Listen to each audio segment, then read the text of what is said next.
Hi, I'm Juan. Hi, I'm Sebastian, and on this episode of the Customer XP Crew podcast, we're doing a 2022 recap, visiting important issues such as privacy changes, branding, niche content, artificial intelligence, and how to succeed in 2023. How do you optimize your customer's journey, drive demand, reduce churn rate, increase retention, and generate growth? Are some of the questions marketers continuously ask. Welcome to the Customer XP Crew Weekly Podcast, where we discuss marketing strategies, tactics, ideas, experiences, invite guests and experts to help you with your marketing growth by being customer-centric. And now to this episode. Hello, guys, and welcome to another episode of the Customer XP Crew, your weekly podcast about everything customer-centric. Some of you emailed us about the chance to maybe do a 2022 recap, discuss some tips, challenges facing this new 2023. We do this for you, so we heard you loud and clear. Today, I'm pleasantly joined as usual by Juan Gomez, our industry expert and director. Juan, how are you? Hey, Sebastian, how you doing? Great, I'm doing great. Awesome to hear. So 2022 was an exciting year. There was a lot of an uproar from privacy issues, iOS deploying, also kind of them filtering, obviously, how you're gonna grab data from pixels and all that kind of stuff because they're blocking them. So it was really quite an exciting year, and I think we have a lot of takeaways that we can really give out to our audience for this 2023, which is exciting.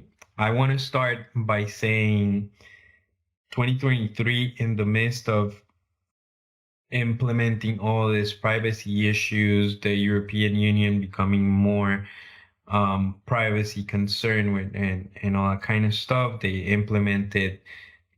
Well, we're trying to move into a cookie-less website world, which I don't know if we're gonna get that far really fast, but it's definitely going towards that. And that means we need to grab data as marketers. We like data. We like how to grab information because that also makes it more relevant for whoever it sees it. So sometimes I also see it as a disservice for customers because, for example, if you play basketball and then on your Instagram feed you start scrolling and you see advertisement for soccer balls, it doesn't have anything to do with you, then that's the kind of thing of information that these pixels, these cookies really help you out, and they have made such an antagonistic viewpoint for this in terms of privacy that a lot of people are obviously advocating for, hey, we want more privacy, but they don't really know what this entails as well. So I think companies, if they use cookies and pixels in a more sincere and profound way in order to capture data that is relevant, so you can show as an advertiser relevant information to these people, you're not doing a disservice. You're actually making sure that these people are served what interests them and are going to see great products, great services that really entail their needs and certain their needs that they're speaking about, which at the end of the day is going to add value. So I'm not against obviously cookies or pixels if they're used in a proper way. Yeah, I think it's to add up, I think it's all about transparency, right? Because I have seen like some changes into people behavior, and actually I think some people are starting to adapt, and they like when the ads are being directed towards them because it facilitates life. You gotta admit that when everything is in place and it's doing and it's done properly, um, it's really a tool that facilitates life. Like I don't have to look for something because it's already being presented to me. I think like the most important thing is it has to be presented in such an organic way. I think like those misconceptions start to happen when people freak out because maybe they're surprised by some random ad that they were not expecting because it's not targeted properly. So I think that the way that we adapt to the game and the changes is going to be definitely something interesting to take a look at. Yeah, of course. And by adding all those privacy stuff and cookieless and Pixel's not able to track your interests and all that kind of stuff, you're gonna start getting ads that have nothing to do with you unless Yeah, you have allowed, because now on your iOS devices you can tell them yes to track your information or not to track you. I personally allow them to track because once again I want them to see what are my interests so that they serve exactly. tools as advertisers start obviously publishing these ads. I want to be within the target market that this is really fit. Like I said before in my example, if I play only basketball, I don't want to see anything about soccer because I don't play it. So why would I need a soccer boy if I play basketball? So that kind of stuff. Moreover, I want to jump into branding. I think 2022 was a great year to, especially from a B2B perspective, also B2C, but more imperative from a B2B perspective. Branding is crucial, especially heading to a recession or a soft landing, as they've been calling it. We are looking into really creating a brand that provides help and people want to obviously see that value come to them. And if you are nurtured by this value even before you making a purchase, it's gonna make a really a big difference for the consumer. Why? Because by helping them first and being customer centric, you're gonna elevate your brand's positioning and you're gonna elevate that top of mind. So when they think of buying something or of a solution and you are the player in that category, hopefully you've done enough branding for that brand to jump first to their mind. So you want to create that top of mind when we're doing this, and that's done by branding. And branding is not just a logo. I think we have talked about this in several of our episodes. Branding is not just colors. Branding is how you communicate. Branding is what others can perceive of you and what they take away from you when they have an interaction or an engagement with you. So the idea is always to be providing answers to your consumers from their pain points and their difficulties and their needs, and they sue you as a solution or somebody that is really an authority in the field so that you can really create um, a meaningful connection with them and from there take it on. And if you happen to do business, well, great. At the end of the day, yes, we're businesses and we obviously want to exchange some type of revenue at the end of an engagement with a customer. We all want that, but nonetheless, we have to take them through the baby steps. Consumers now more than ever are informed consumers, meaning that they look for information that it's relevant to them, that they can find on the internet before them making a decision. So you have to create value content. You have to really provide that kind of like customer service pretty much even before they become your customer. Be reachable, be there the most efficient and on the most quick way so that you can respond to your customers. That obviously it's gonna make them feel valued and for you to ignite and spark that relationship and take it to new grounds.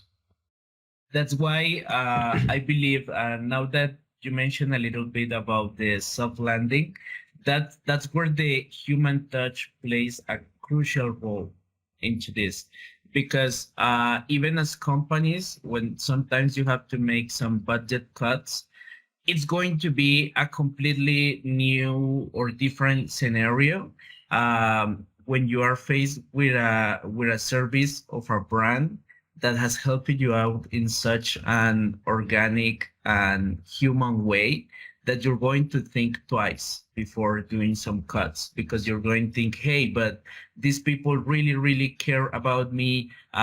They know what I've been up to. They know that this economic downturn was coming, so they reach and they help me. They made some discounts. They extended the duration of the service. They gave me 3 months free subscription. I don't know, like many ways they can do to help.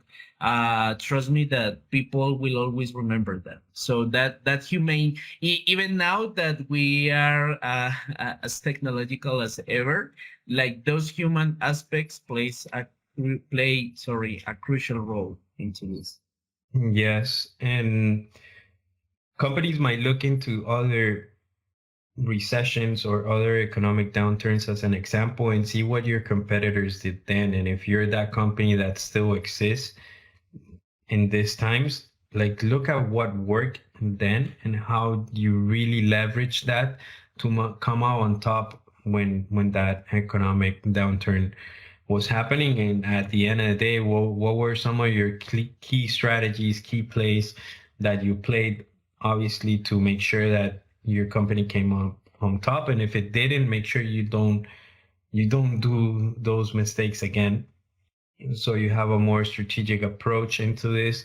And one of the things that I will highlight as a key takeaway is at the end of you creating this branding, and hopefully you continue to do it, not just because it's an economic downturn, you continue to foster that help, and you're going to come out on top, because obviously there's going to be less competition for you to rival against, and hopefully you grab more market share and all this kind of stuff, so that you can really really make an impact during this harsh economic times that might happen.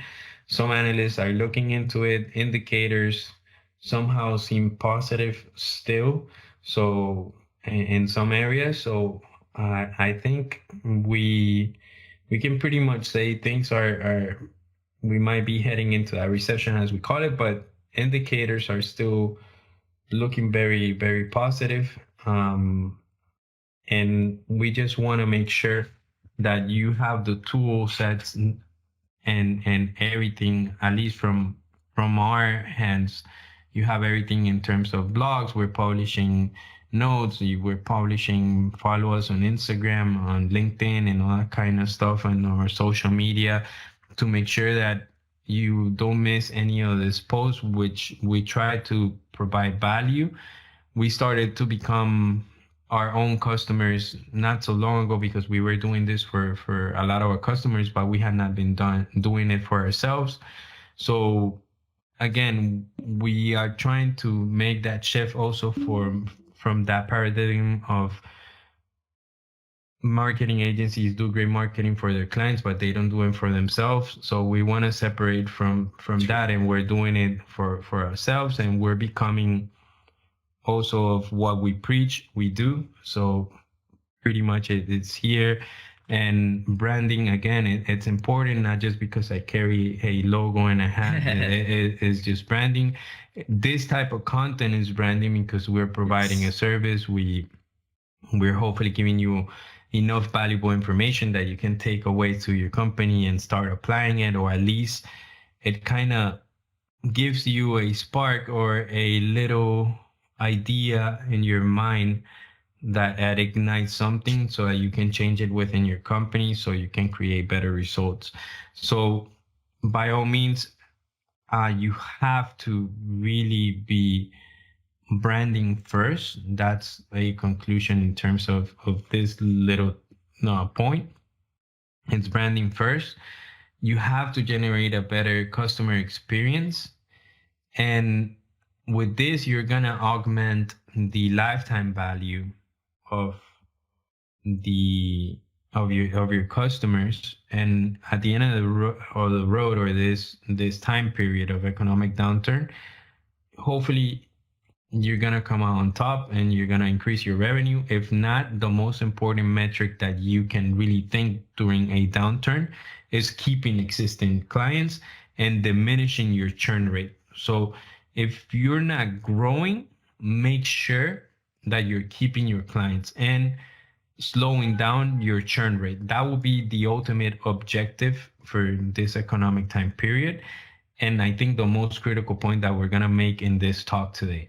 So I'm going to recap this right now again, is if you're not growing as a company right now, and you're not expected to, then at least what you have to do is keep customers. So how are you gonna keep customers? Are you creating those programs for this economic downturn? So be ready for that. So you can slow down the churn rate that you might expect, but you want to anticipate that. So make sure you have that in place, and obviously communicate value, start doing branding, and that will be my highlight, like my prime highlight for this episode today. Absolutely. And not too far from branding, this famous phrase, content is king. We in 2021 we said that content was going to be a key factor during 2022. Now, after this year passed and now looking at 2023, would you consider that it is still relevant? It is. Yes, it is continuously relevant. And I say continuously because content has been way back then, even from the beginnings of the newspapers in the 1900s and all that kind of stuff. But when mass publishing became available, content became more relevant than ever. And nowadays with digitalization, content is more relevant. But I will add a little bit side note into this, or become a little bit more specific. Niche content is what's going to become really relevant. So you don't want to create a message for the masses. You want to create a message that really caters to your specific niche, and from there grow it, or create different topics or content for your specific niches.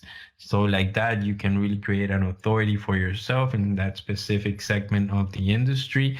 And like that, you can really grow. Content, it's always going to add to your branding. So it might not be easy, and people just want, for example, to have a podcast and have 20,000 subscribers. It's going to take time. It's not going to happen overnight.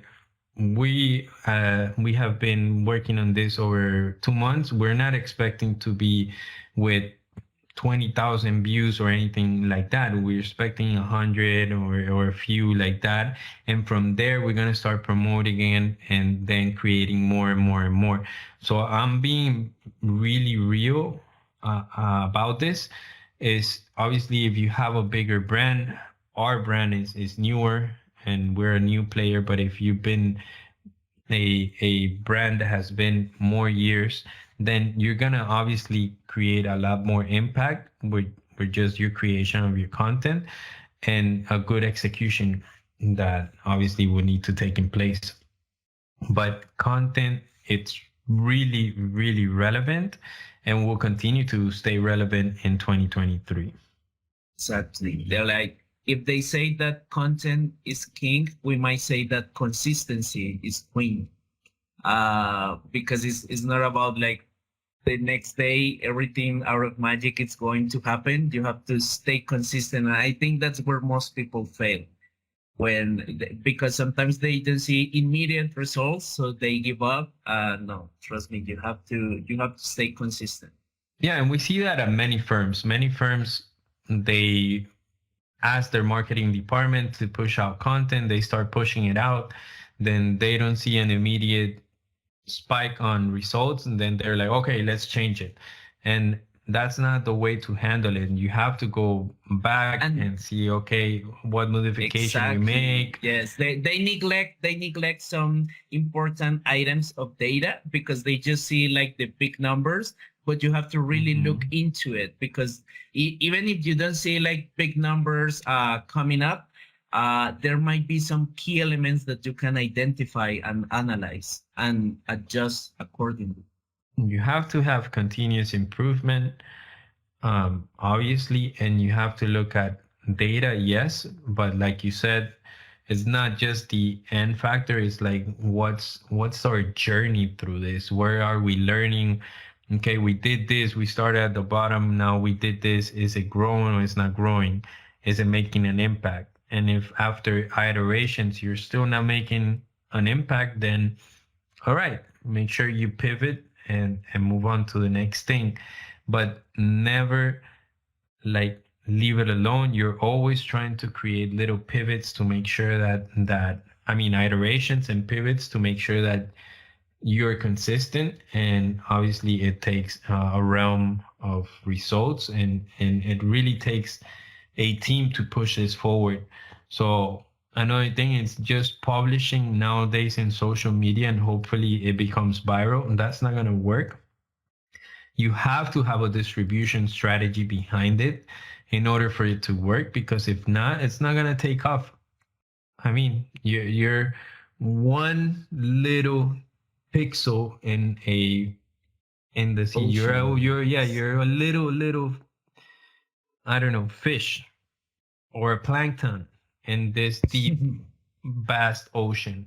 So you have to make sure that you have a distribution strategy. Yeah. Hopefully you can tag along with the success of others and create partnerships so that helps you distribute the content as well. That's also a very smart move that people should start considering this year. Yeah, 2023, it has to be about partnerships.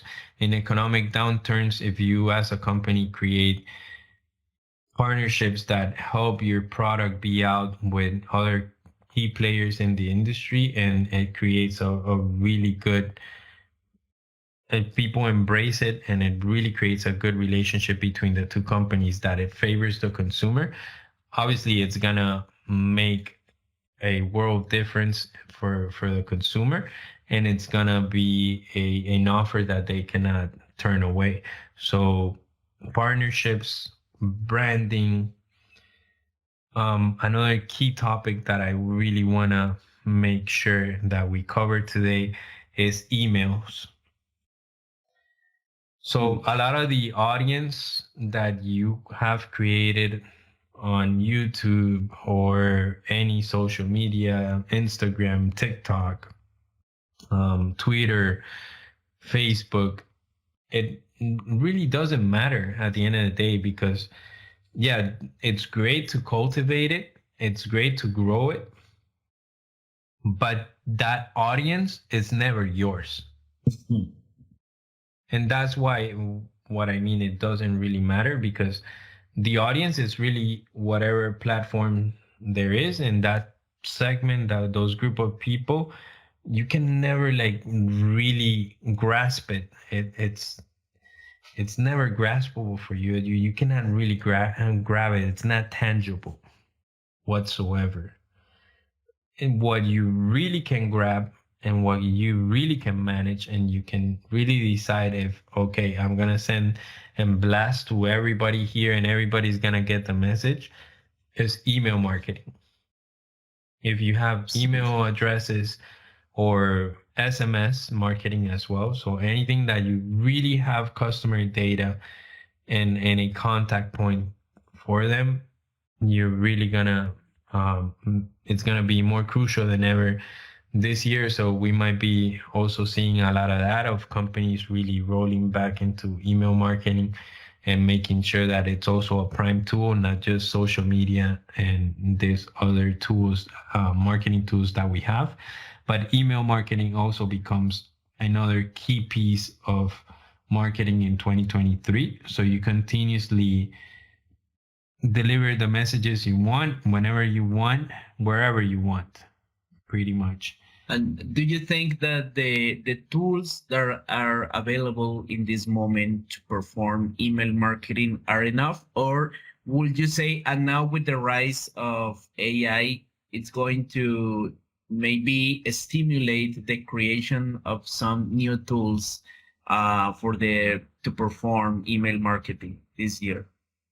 So artificial intelligence is going to be huge, and we're going to see that in 2023 as well, being a big factor into it. I think artificial intelligence, a lot of people are scared because, oh, it's going to take our jobs away, or it's really going to do this, and it's going to create this other stuff. So I tell you this, and from an email marketing standpoint, it's going to help you write better emails, but it still needs to be read and rewritten by a human, a really good copywriter. It's gonna make it more efficient, the process of creation. So like that, you always have a better outlook, or you can expect better results, because now you have this tool that it's gathering data from multiple from big data, and it's gonna create the best iteration possible, and then you're gonna have a real human person who is gonna read this, rewrite it, or correct it, or edit it to make sure it's really sound for the human. Because we've seen AI that it just throws, and sometimes it goes wild, and it goes on a goof, and it creates text that has nothing to do with something, Yeah. or it pulls something that you're like, huh? Yeah. What? And so don't be scared of AI. Start using AI to make processes more efficient. In terms of content, this is not going to replace a copywriter by all means. It's just going to give a copywriter an arsenal of tools to make sure that copy is better, and for the copywriter to deliver or make turn times faster on delivering key pieces that are needed to obviously post and publish. But it's not going to replace copywriters. I believe like that fear of people of replacing, like technology replacing talent, it's a fear that always comes with the rise of a new technology. But this is the time to outsmart that belief and realize that we are in control of these technologies. We are, and other things other than that are just fiction. Like you will always be in control of this type of technology, and you have to see it as an ally, as a new tool that you can explore. Correct. And people get scared because, for example, Elon Musk said that computers and machines will do human jobs better, and it will increase capacity, and it's gonna probably really push out people from their jobs. And to a certain extent, I agree with him in terms of technology is gonna help, it's gonna aid, and it's gonna make more efficient. And probably it's gonna take away some jobs. Like, for example, when the Industrial Revolution came, we didn't have a lot of the things we had, and a lot of people moved away from agricultural positions and roles into more industrial roles. So we might see a spark of new roles to occupy. So with advancement, there's also new opportunities. Exactly. And people need to understand, like, instead of being scared or no, this technology is going to take my job. No, because the idea behind this is that you can move to better things. Like you can do other things that are more, I don't know, intellectual, maybe, something more that takes more of your spirit. I don't know how to say it properly, but it's like all of these things that are so mechanic, like we need to start leaving those to machines, because we are here for something bigger than that.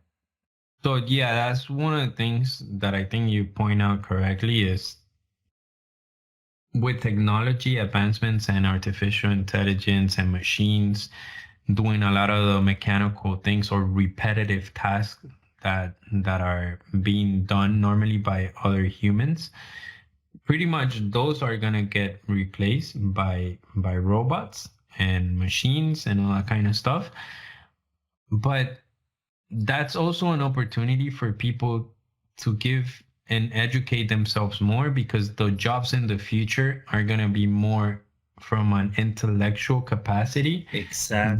than from a mechanical or repetitive tasks. So make sure you start informing. And nowadays education, it's pretty much Yeah, out it's there. It's available available. to everybody. Yeah, And more but and more people companies people are. take these Mhm. things for granted, but in reality, it's like you have a world of knowledge in your computer. You have YouTube.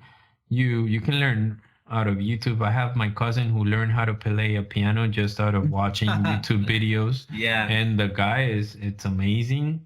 Yes.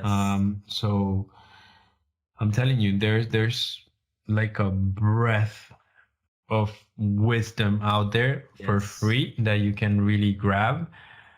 You have to Um, embrace it. a lot of companies are not even nowadays looking into requiring educational degrees or certificates. They just want to see the experience. Yes. What They can you might do? throw a project at you, and depending on how you perform on that project, they end up hiring you or not. So if you can really show your skills, and instead of having that like traditional education, companies are going to be might be shifting. A lot of them are already shifting into accepting that. I know from our conversations with some people at Google and Facebook and all that stuff, they do make those exceptions, even though sometimes they put it in the required fields. Yes. They do make the exemptions. I mean the exceptions for having these people, especially if they come recommended by someone. And they might overlook that just because you have the talent and you have the Exactly. experience. So again, that's also probably a trend that we're gonna start seeing in 2023, is people self-educating themselves with available resources online. Yeah, and we are starting to see it. Just take a look at these very young developers that are achieving high positions at a very young age. mhm.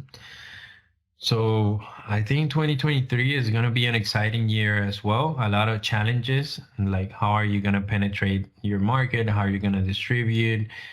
How are you going to grow your company, if that's one of the goals, or if your goal is really to at least keep the numbers where they are at and actually reduce churn.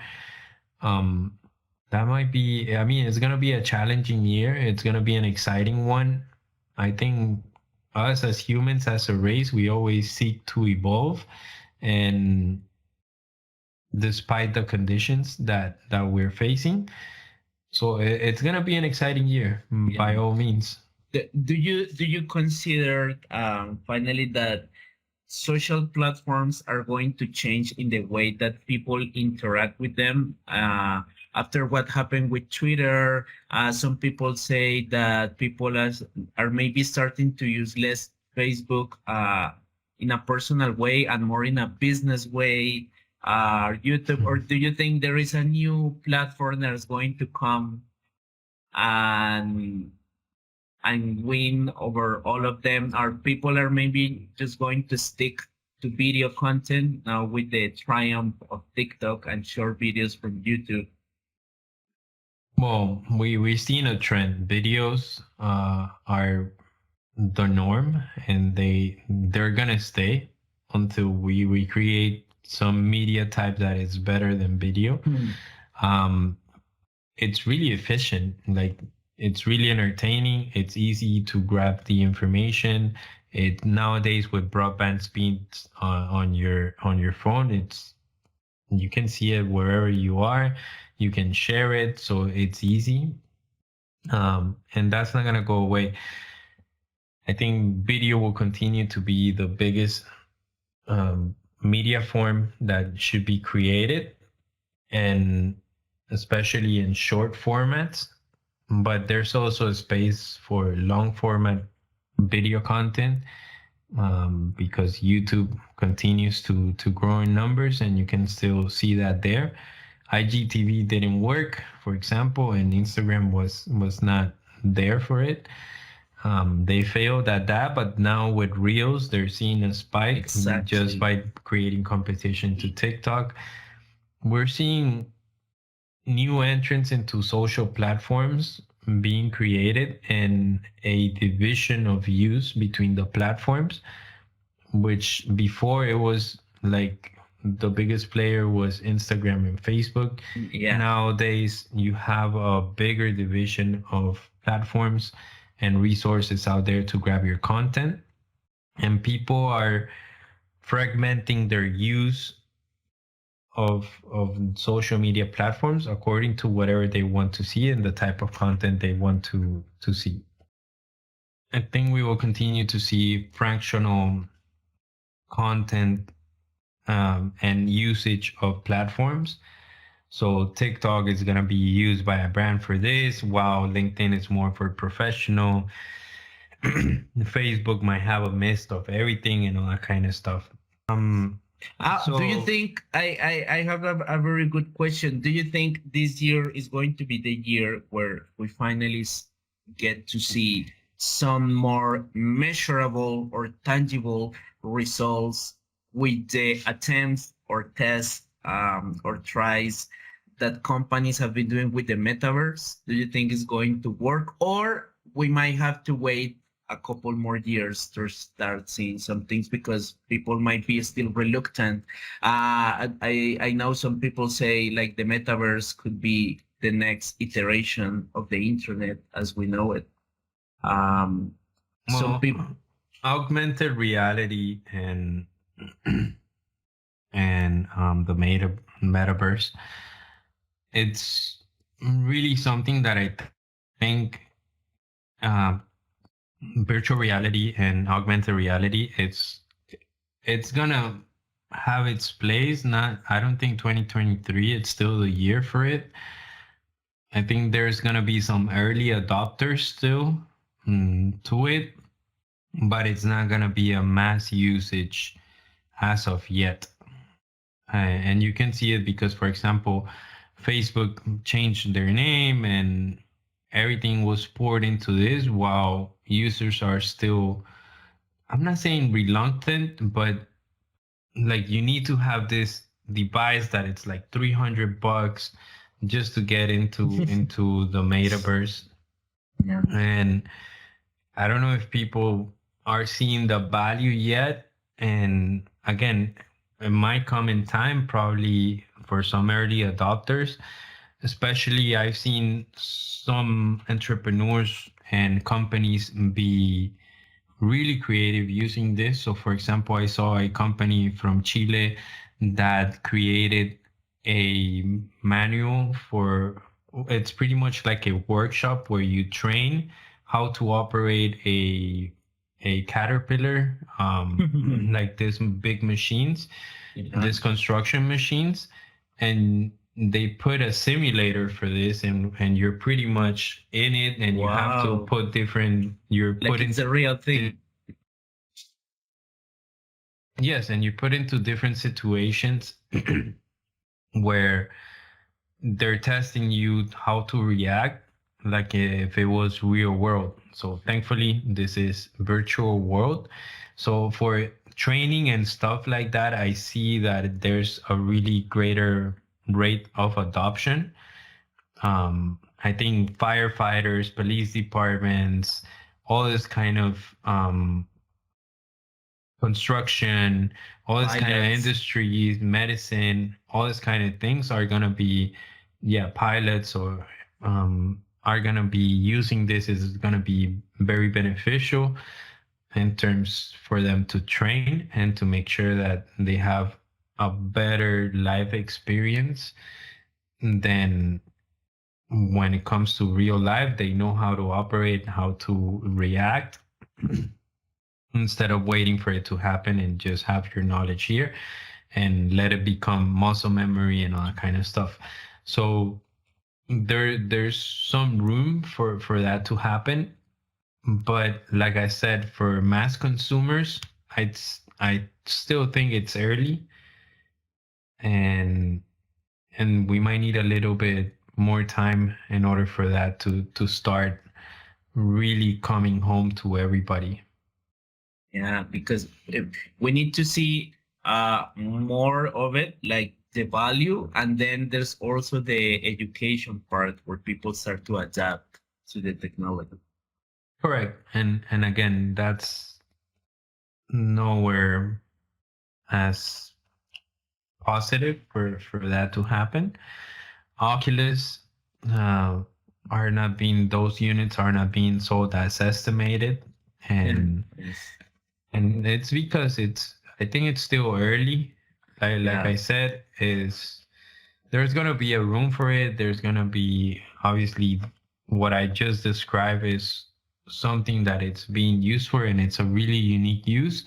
And it's beautiful that they use this technology in order to enhance the educational experience of a person.